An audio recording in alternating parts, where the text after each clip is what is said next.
You are listening to the Marc Guzman podcast experience.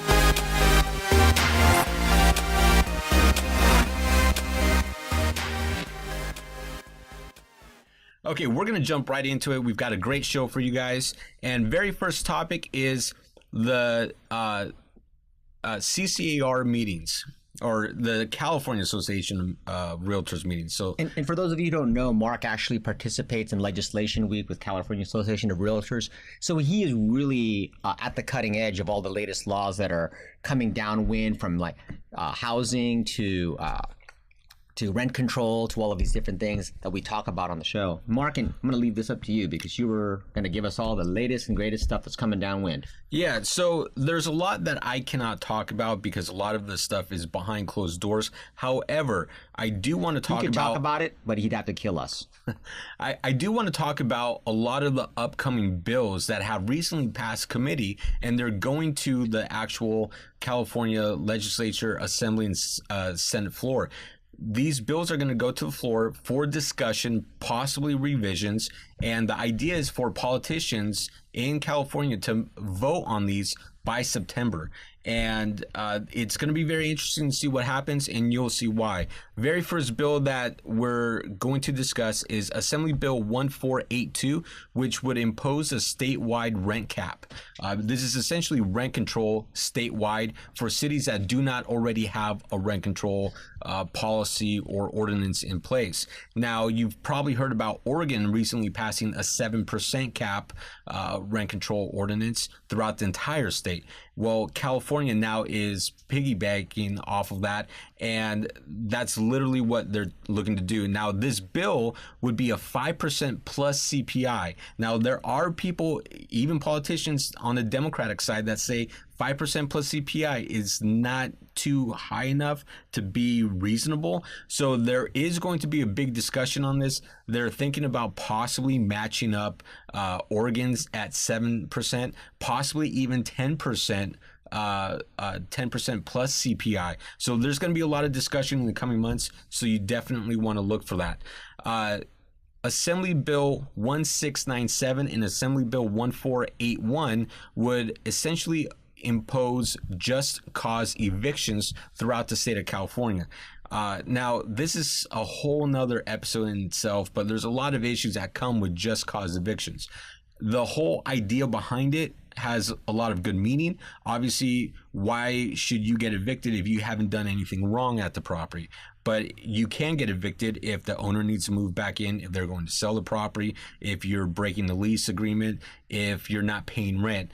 So it makes sense to have just cause eviction, but there's a lot of intricate details that cause a lot of real world problems and legal fees to really go up when it's really unnecessary. So that's a bill that's going to be up for discussion.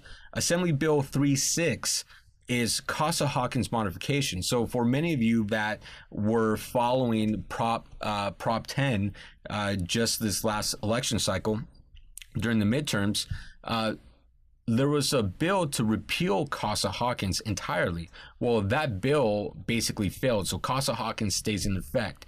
Costa-Hawkins, what that essentially does is it exempts single-family homes and condos and townhomes from rent control inside cities that have rent control. It also allows for vacancy decontrol within rent control ordinances. And so it's really important, really, from the vacancy decontrol. So if you have a rent control tenant that leaves, you as a landlord can then take that up to market.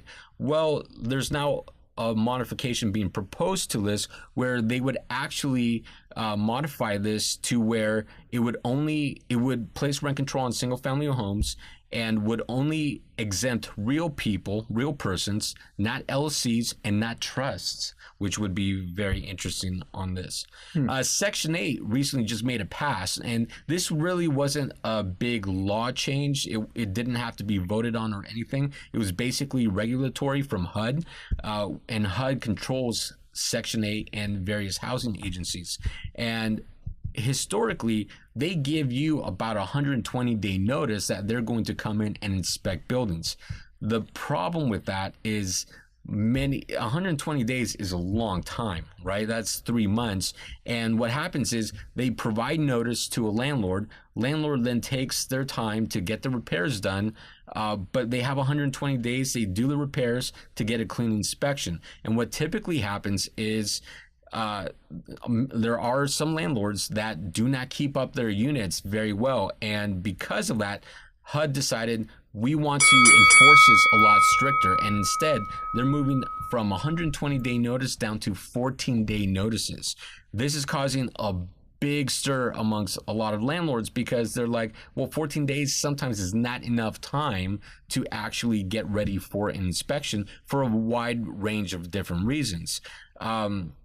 So it's going to be interesting to see if HUD actually goes back to 120 days, or they come up with a compromise, maybe something like 30 days. Now, just a couple of things I do want to mention because we hit the bell, but these are two other important things. There is Senate Bill 521, where they're looking to give landlords a tax credit for renting out to Section 8 tenants. So basically, that'd be amazing. It would be.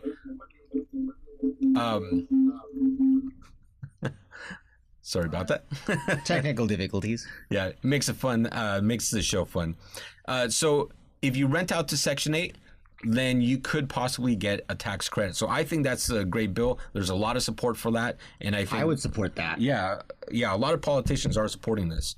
And then the final one I want to discuss is Assembly Bill 1110, and this is rent increase notice requirements. So right now, according to law, and this is outside of rent control cities, if you're going to raise rent and the rent increase is less than 10% in any 12-month period, then you get to give a 30-day minimum notice.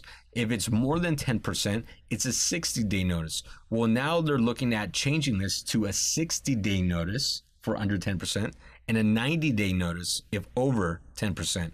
So this is something that we're going to be watching. It seems like politicians are 50-50 on this, but we'll see. So I mean, it's still tolerable. It gives you as a responsible landlord enough time to still be able to roll with the punch and accommodate all of the expenses and still keep the building afloat. Yeah, I don't see it as a big problem because it comes down to planning. Right. If you're rushing at the last minute to do rent increases, well, that's just poor planning. If you don't have enough time to do it, hire a property management company. Just quick takeaway from that is that as all these laws are coming down, especially with rent control and all these various new things coming into play, is that rent control eventually will pass. It's a matter of making sure your projections on your buildings and everything are in line with that, so that your expectations are correct and that you budgeted things correctly. And also, more laws are coming down. So becoming a landlord is becoming more and more a game that you need to take care of with all the legal components in place and all the professionals that are looking out for you. It's no longer just a part-time thing that you can kind of do on the side without being potentially out of compliance. Yeah.